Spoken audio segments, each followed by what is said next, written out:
The HOA thought fear would make me open the door, but the county map was already on my side.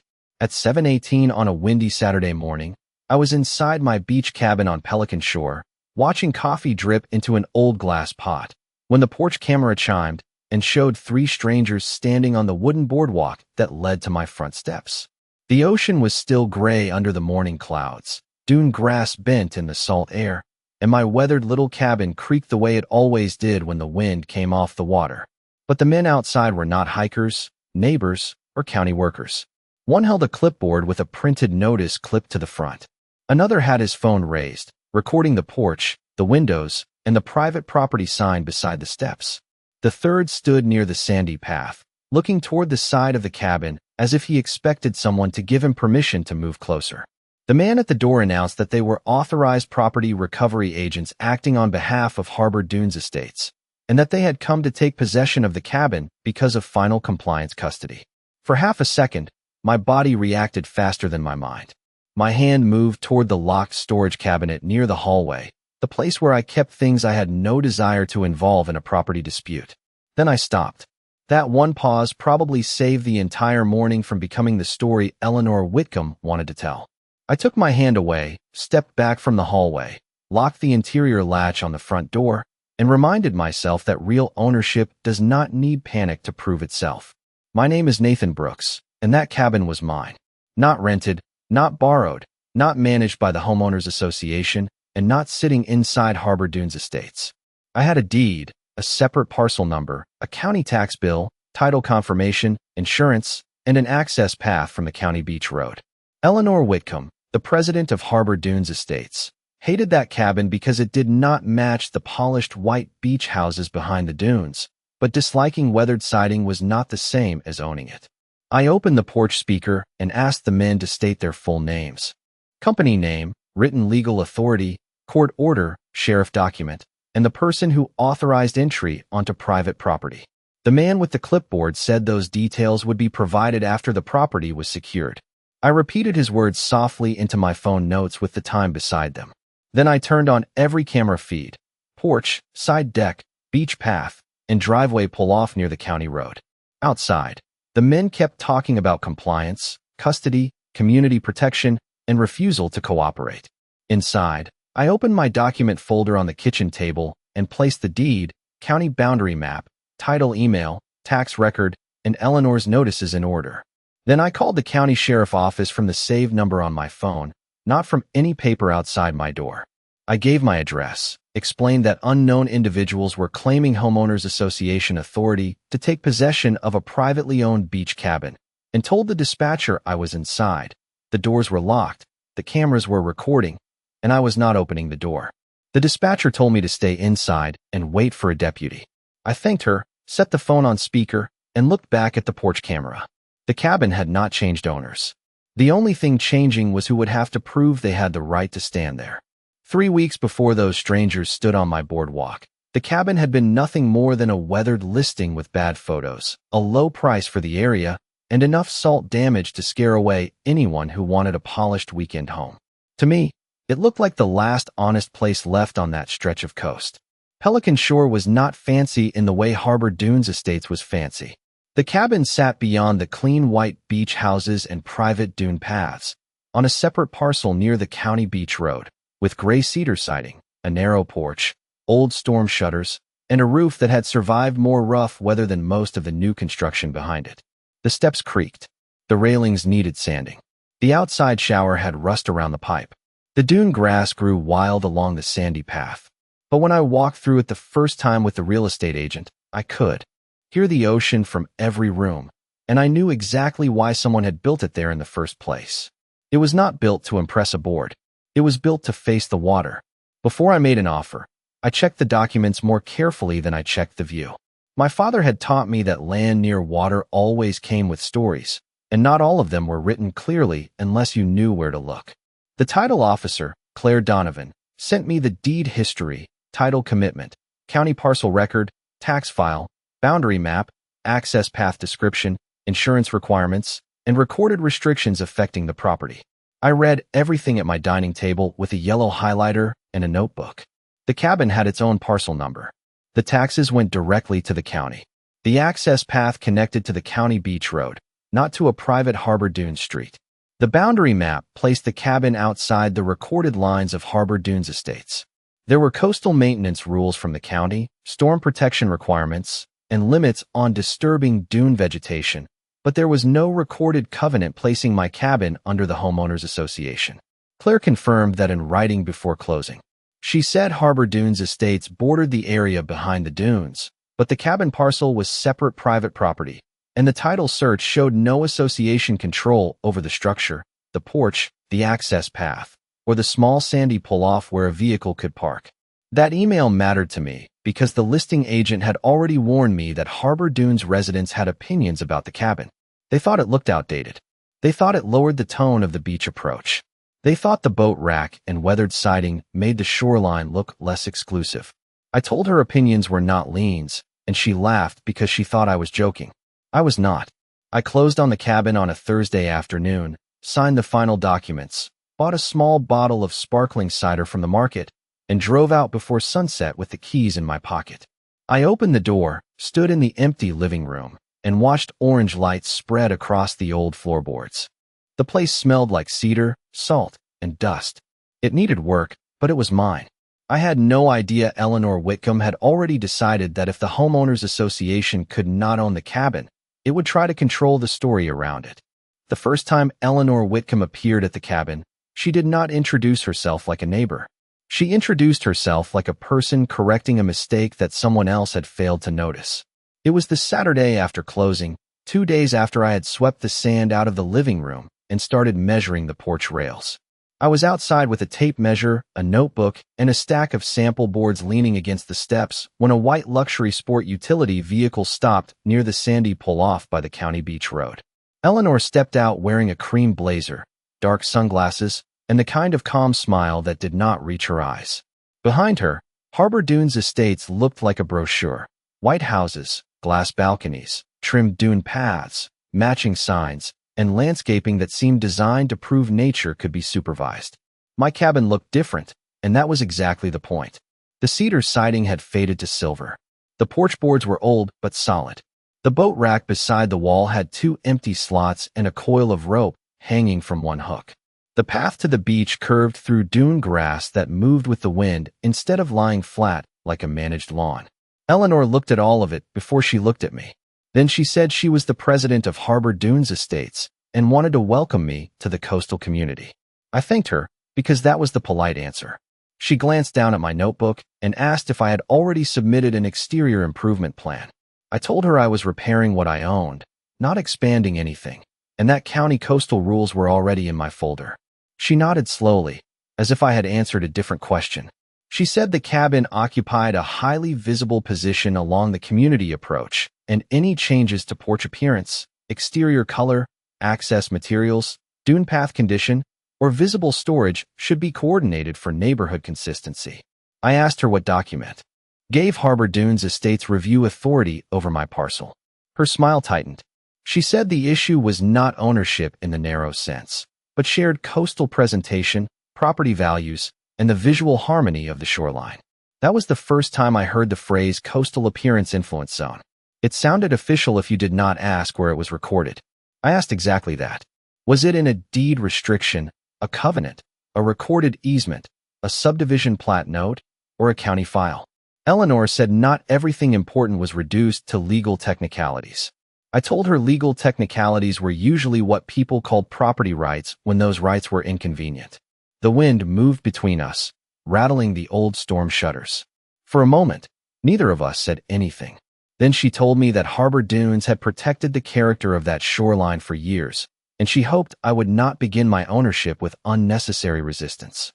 I told her I had no interest in resisting legitimate rules, but I would need legitimate rules in writing before I treated her preference as authority. She left me with a business card and a warning disguised as courtesy. As her vehicle pulled away, I wrote down the time, her exact phrases, and the words she had avoided. She had not said covenant. She had not said easement. She had not said recorded boundary. She had not said court order. She had said community, appearance, harmony, and cooperation. Those were soft words, but she was using them like hard tools. I went back to the porch rail and made one decision that afternoon. Every conversation with Harbor Dunes Estates would be saved, dated, and answered in writing. The first written notice arrived 4 days after Eleanor left her business card on my porch rail.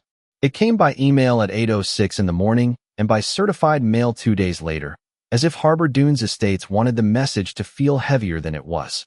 The subject line read exterior coordination required for coastal frontage parcel, and the letterhead carried the blue wave logo of the Homeowners Association. I read it twice at the kitchen table while the tide was low and gulls called somewhere beyond the dunes. The notice said my cabin occupied a sensitive location within what Eleanor now called the Coastal Appearance Influence Zone, and that any visible repair, exterior maintenance, porch improvement, access path adjustment, outdoor storage, railing replacement, or siding change had to be submitted for review before work continued. It also requested that I provide a written compliance plan within 10 business days, including paint colors, material samples, debris removal schedule, dune path maintenance plan, and a statement confirming that no exterior work would proceed without association approval. The words sounded careful, but the empty spaces mattered more than the printed lines. There was no covenant number, no deed restriction, no recorded easement, no county file reference, no subdivision plat note connecting my parcel to Harbor Dunes Estates, no court order, no legal description showing my cabin inside their boundary. I placed the notice beside my closing documents and opened the folder Claire Donovan had sent before closing. My parcel number did not match any Harbor Dunes lot.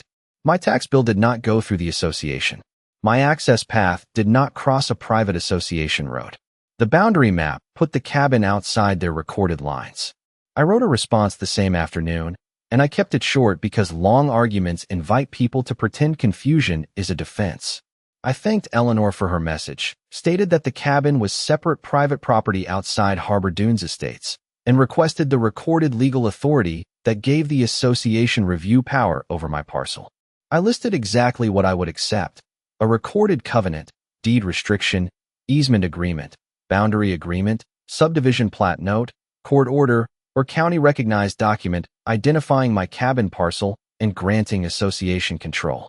I copied Claire on the message and saved a PDF version with the date and time. Eleanor replied the next morning, but she did not send a document. She wrote that Harbor Dunes had a long-standing responsibility to preserve the coastal presentation of the neighborhood and that my refusal to coordinate could create a broader issue for community protection. She said my cabin, while technically separate in some historical documents, functioned as part of the visible entrance experience for the development. I read that sentence 3 times because it was the clearest warning she had given me. Technically separate meant she knew the records were not on her side. Visible entrance experience meant she wanted appearance to replace ownership. I forwarded her reply to Claire and asked for written confirmation of the title position. Claire responded before lunch. She confirmed that the title file showed no recorded homeowners association ownership, review authority, access control, or enforcement right over the cabin, the porch, the access path, or the sandy pull-off. She also advised that if Harbor Dunes claimed authority, they should be asked to produce a recorded document, not internal guidelines or community preference language. That email changed the weight of the situation. It was no longer just a neighbor with opinions. It was the president of an association being asked a simple question and avoiding the only answer that mattered. That evening, I printed every message, placed them behind the deed and boundary map, and started a new folder labeled Harbor Dunes Contact Record. The next morning, another email came from Eleanor. This one said continued non-cooperation may require final compliance review. She still had not sent a legal document, but the tone had changed from persuasion to preparation.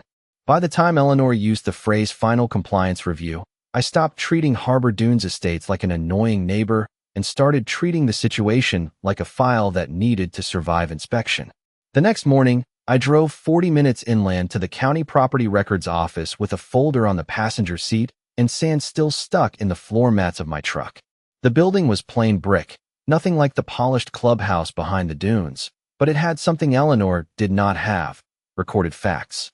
I signed in at the public counter and asked for every recorded document connected to my cabin parcel, the Harbor Dunes Estates subdivision plat, any recorded easements near the access path, any boundary agreements involving the beach road frontage, and any restriction that named my parcel or tied it to the association. The clerk, a patient man named Russell Kane, pulled the parcel number first and turned his monitor so I could see the county map. My cabin sat on its own narrow piece of land near the dunes, bordered on one side by coastal protection area and on the inland side by property associated with Harbor Dunes Estates. But the line between them was not blurry. It was a recorded boundary. Russell zoomed in on the sandy access path, then opened the older survey layer. The path connected to the county beach road, not to an internal Harbor Dunes street. The small pull-off where I parked was within my parcel. The porch, stairs, outside shower, boat rack, and duneside walkway were all shown outside the subdivision boundary. I asked him whether the phrase coastal appearance influence zone appeared anywhere in the county index. He searched the phrase exactly, then searched appearance influence, coastal frontage review, Harbor Dunes exterior control, and my parcel number together with the association name. Nothing came up. He explained carefully that he could not give legal advice, but he could print what the county records showed. I told him that was all I needed. He printed the parcel page, the boundary map, the subdivision plat, the access path record, the tax record, and a search result page showing no recorded association restriction tied to my parcel. Each page had the retrieval date at the bottom. From there, I drove to Claire Donovan's title office. She had already reviewed the email chain, but seeing Eleanor's letters next to the county documents made her expression change. Claire pulled the closing file again and walked me through the title exceptions one by one. Coastal maintenance rules were there. Flood zone disclosures were there. County permit requirements for structural changes were there. Utility access language was there for service providers. But there was still no homeowners association covenant, no association review authority, no recorded right of entry, and no document allowing Harbor Dunes Estates to take custody of anything I owned. Claire wrote a confirmation letter on company letterhead before I left. It stated that the title file did not reflect any recorded homeowners association control over the cabin parcel, exterior repairs, access path, parking pull-off, porch, or visible storage area. She also included the exact legal description from the deed so no one could pretend the discussion was about some other property. That afternoon, back at the cabin, I laid everything across the kitchen table: deed, county map, subdivision plat, tax record, access path record, Claire's letter, Eleanor's notices, and photographs of the cabin from the county road. I photographed the whole spread, saved digital copies in a folder, and emailed one final response to Eleanor. I wrote that I would comply with county coastal rules and valid recorded restrictions, but I would not submit private property repairs to an association that had produced no legal authority over my parcel. Then I attached the county map and title confirmation. Eleanor did not answer for 6 hours. When she finally did, her message was only 2 sentences long.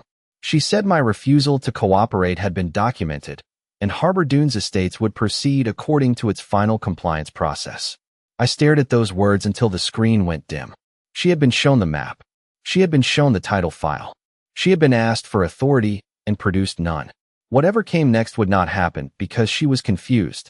It would happen because she believed a confident letterhead could scare me more than recorded ownership could protect me. The message that arrived the next morning did not come from Eleanor's usual address. It came from a generic compliance inbox with the Harbor Dunes Estates logo at the top and a subject line that made the coffee in my hand go cold: Final Compliance Custody Notice. I read it once on my phone, then opened it again on the laptop because I wanted the full header, the timestamp, and every line preserved exactly as it appeared. The notice said my cabin had been placed into final compliance custody due to refusal to submit exterior repair plans, access path materials, visible storage removal, schedule, and shoreline appearance corrections.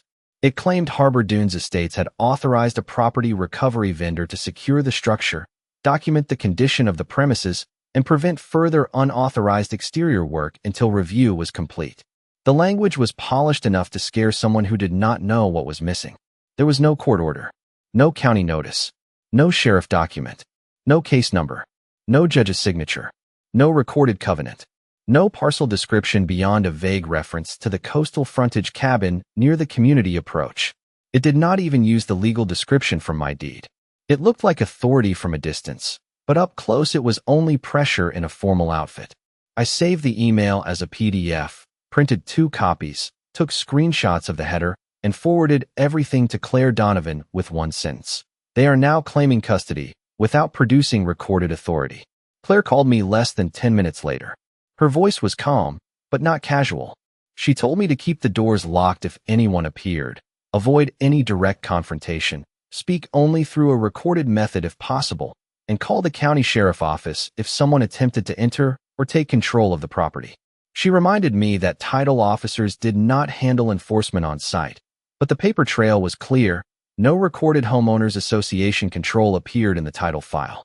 After the call, I did something I should have done sooner. I checked every camera around the cabin, replaced 2 batteries, cleaned the porch lens, and made sure the side deck camera could see the stairs, the sandy path, and the pull-off near the county beach road. I placed my document folder on the kitchen table in the same order every time. Deed first, county parcel map second, subdivision plat third, tax record fourth, access path record fifth, Claire's letter sixth, Eleanor's notices seventh, final custody email last. If someone came to the cabin, I wanted the facts within reach before emotion had a chance to take over. Around noon, a neighbor from the public beach side, an older man named Frank who walked his dog along the county road, stopped near the path and waved. He said a white utility van had been parked near the Harbor Dunes maintenance entrance earlier, and 2 men had been asking which boardwalk led to the old gray cabin. I thanked him and asked what time he saw them. He said about 11:30. I wrote it down. Then I walked outside, took fresh photos of the private property sign, the porch, the stairs, the pull-off, and the access path from the road. I did not move anything. I did not block anything. I simply documented the condition of the property before anyone else tried to describe it for me. At 4:42 that afternoon, Eleanor finally replied from her own email. She wrote that Harbor Dunes Estates preferred voluntary cooperation, but continued refusal had left the association with no reasonable option except protective action. She said the vendor had been instructed to maintain professionalism and avoid unnecessary disruption. That sentence told me the vendor was real. I printed her email and placed it behind the custody notice. Then I sat at the kitchen table as the light faded over the dunes and listened to the wind push against the old siding. The cabin felt small that evening, but not weak. Every board, every nail, every grain of sand on that path sat on a parcel the county had already mapped. Eleanor had a logo, a phrase, and a vendor. I had the deed, the title file, the county records, and cameras ready to remember what people later might deny. The next morning, the porch camera chimed at 7:18, and the screen showed the white utility van Frank had described. It stopped near the sandy pull-off by the county beach road, not fully on the path, but close enough to make its purpose clear. 3 men stepped out wearing dark work jackets with a small recovery company logo on the chest. They did not look like county employees. They did not arrive in a sheriff vehicle. They did not carry any official county paperwork visible from the camera. 1 man held a clipboard. 1 held a phone. The third looked toward the side deck, the outside shower, and the weathered boat rack as if he had been sent to inventory what did not belong to him. I was in the kitchen with the document folder already open on the table. For one brief second, my stomach tightened, because it is one thing to read a fake custody notice on a screen and another thing to see strangers standing at your front steps with confidence they did not earn. But I remembered Claire's advice. I did not open the door. I did not step onto the porch. I did not argue through the glass. I turned on the porch speaker, started a voice memo on my phone, and said, clearly and slowly, that the property was privately owned, that all communication would be recorded, and that they needed to state their names, company name, legal authority, court order, sheriff document, and the person who authorized them to come onto the parcel. The man with the clipboard said they were acting as authorized property recovery agents for Harbor Dunes Estates and had been instructed to secure the cabin under final compliance custody. I asked him to hold the court order up to the camera. He looked down at his clipboard and said the association notice was sufficient for initial securing. I asked for a sheriff writ. He said they were not there for a court matter, only an association compliance action. I asked for a recorded covenant giving Harbor Dunes Estates control over my parcel. He said that question needed to be directed to the association. Every answer made the same point in a different costume. They had a job order, but not authority. The man with the phone began recording the porch, so I calmly described the condition of the property out loud. Front door closed, private property sign visible, no one invited inside, no permission granted for entry, no court order provided, no sheriff document provided, no county notice provided. The third man stepped 1 foot onto the lower stair, and I immediately told him through the speaker that he did not have permission to enter the porch or any part of the cabin structure. He stepped back, which told me he understood the difference between confidence and permission. Then I called the county sheriff office from the number saved in my phone, kept the call on speaker, and explained that a recovery company was at my privately owned cabin claiming homeowners association authority to secure the property without a court order or sheriff document. The dispatcher asked whether I was safe inside. I said yes. The doors were locked, the cameras were recording, and I was not opening the door. She told me a deputy would be sent. The men outside heard enough to change their posture. The clipboard lowered. The phone stopped sweeping across the windows. The man near the steps walked back toward the van. While we waited, the lead man tried one more time, saying I could avoid escalation by cooperating with Harbor Dunes Estates. I told him cooperation begins with valid authority, and so far he had not shown any.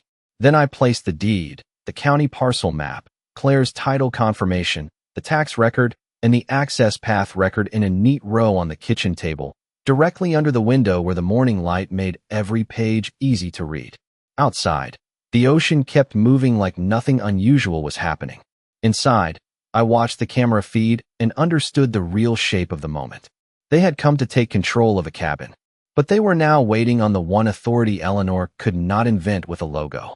While the recovery crew waited near the van and the dispatcher kept the line open, I realized there was one more piece missing from the record. The men outside had said they were acting for Harbor Dunes Estates, but I needed the association to connect itself to the attempt in its own words. I kept the sheriff call active on my tablet, then used my phone to call Eleanor Whitcomb on speaker, placing it close enough to the kitchen camera that the screen showed her contact name and the call timer. She answered on the 4th ring with the same controlled voice she used in emails, as if the morning had been scheduled by a committee. I told her there were 3 individuals at my cabin claiming to be authorized property recovery agents for Harbor Dunes Estates, and I asked whether she had sent them. She did not hesitate. She said the association had proceeded with final compliance custody because I had refused repeated opportunities to cooperate with community standards. I asked her to clarify whether she personally authorized a vendor to come to my private parcel, an attempt to secure the structure. She corrected my wording before she answered, saying the cabin was part of the coastal presentation area and had become a community protection issue. Then she said yes. She had authorized the compliance action after my refusal to submit an exterior plan. I looked at the deed on the table and kept my voice even. I asked whether she had a court order.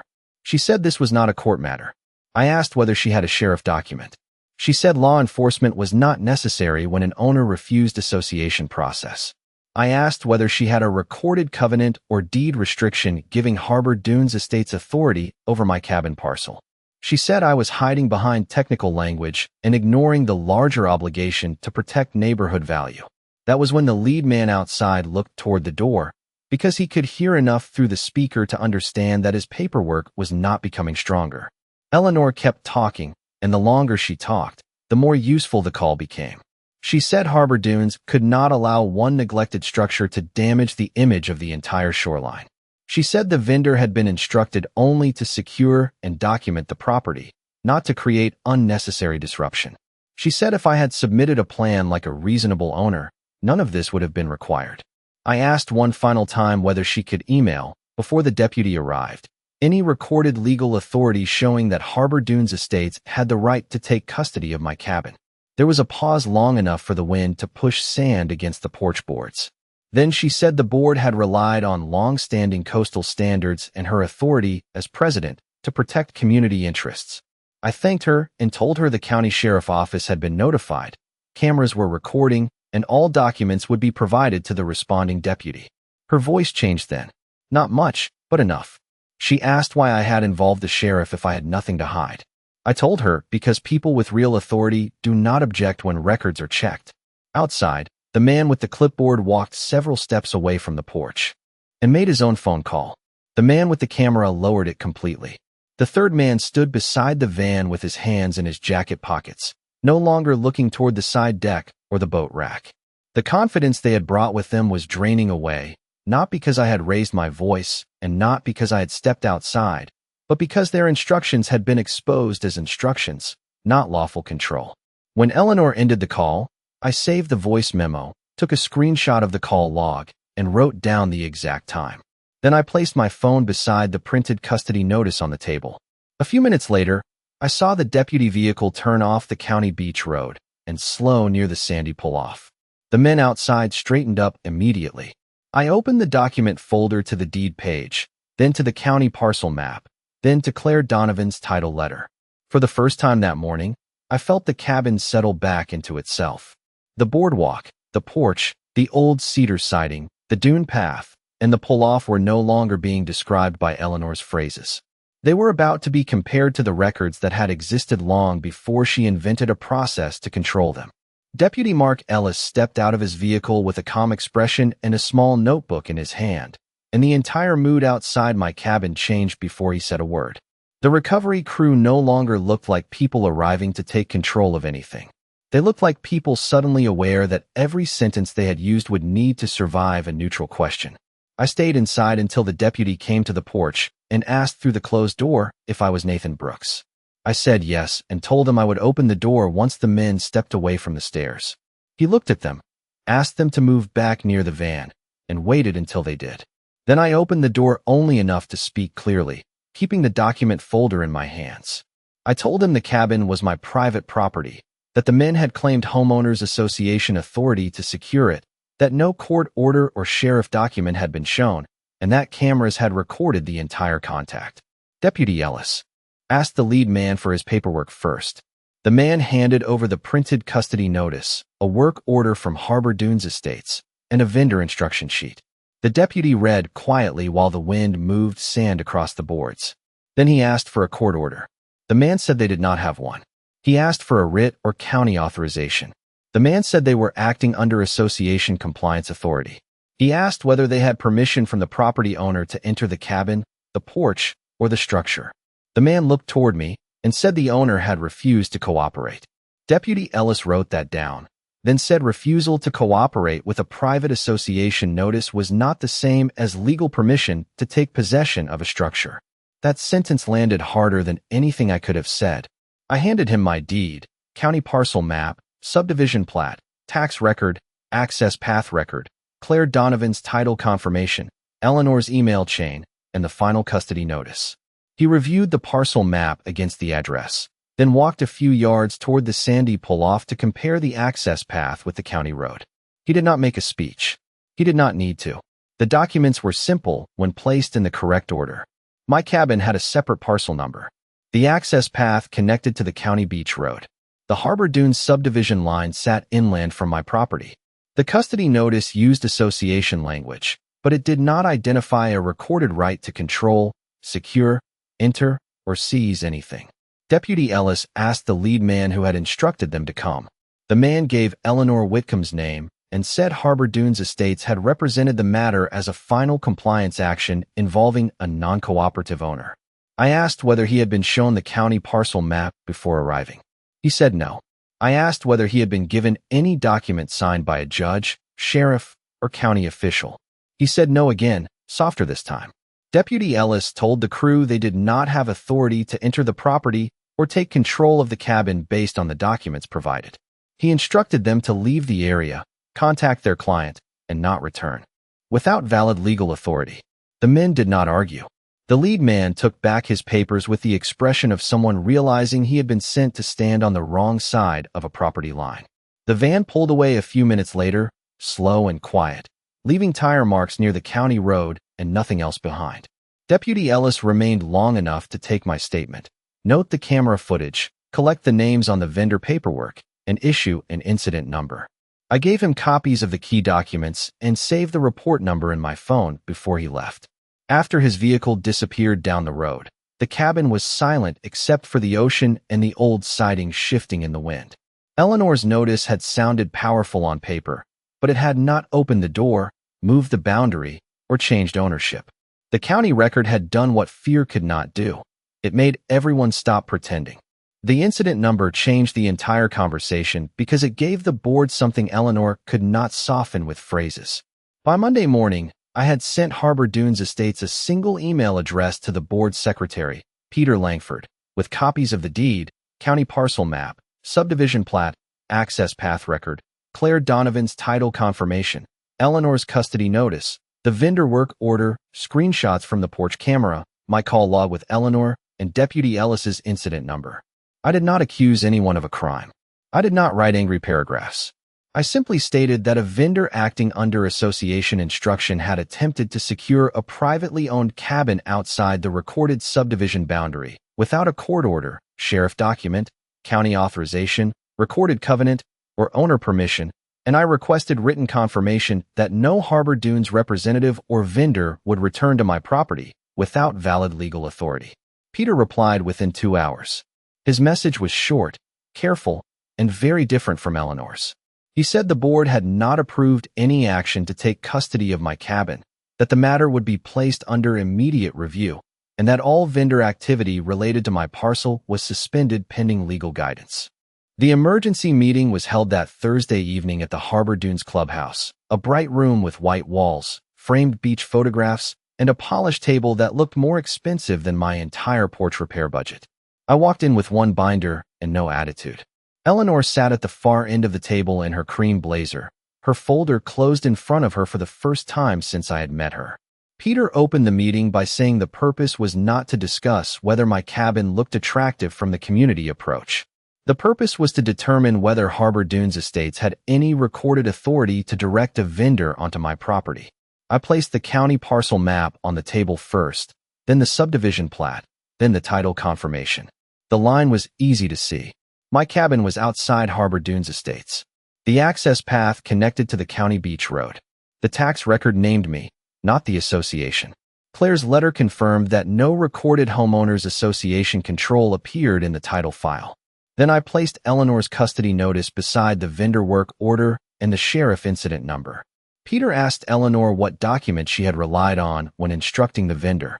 She said Harbor Dunes had long protected the coastal appearance of the neighborhood.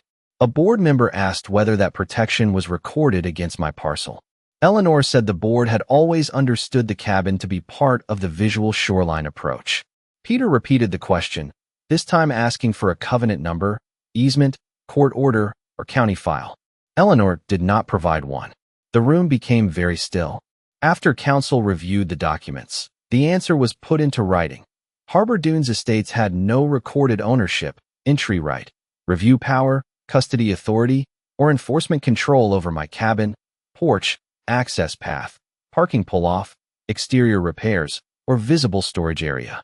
The board rescinded the custody notice, terminated the vendor instruction, and adopted a rule requiring legal review and a recorded authority check before any officer contacted a vendor about property outside the subdivision. Eleanor was removed from enforcement communications immediately and resigned as president before the next monthly meeting.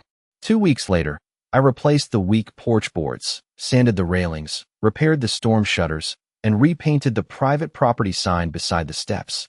I did the work under county rules, with proper permits where required, and no one from Harbor Dunes came near the path. One evening, after the last board was screwed into place and the sun dropped behind the dunes, I sat on the porch with the incident report in one folder and the deed in another. The ocean sounded the same as it had on the day I bought the cabin. The siding was still weathered, the dune grass still moved wild in the wind, and the little gray cabin still faced the water instead of the clubhouse. Eleanor had tried to dress opinion as authority, fear as process, and a printed notice as ownership. But a logo cannot move a boundary, a phrase cannot rewrite a deed, and the cabin never changed hands.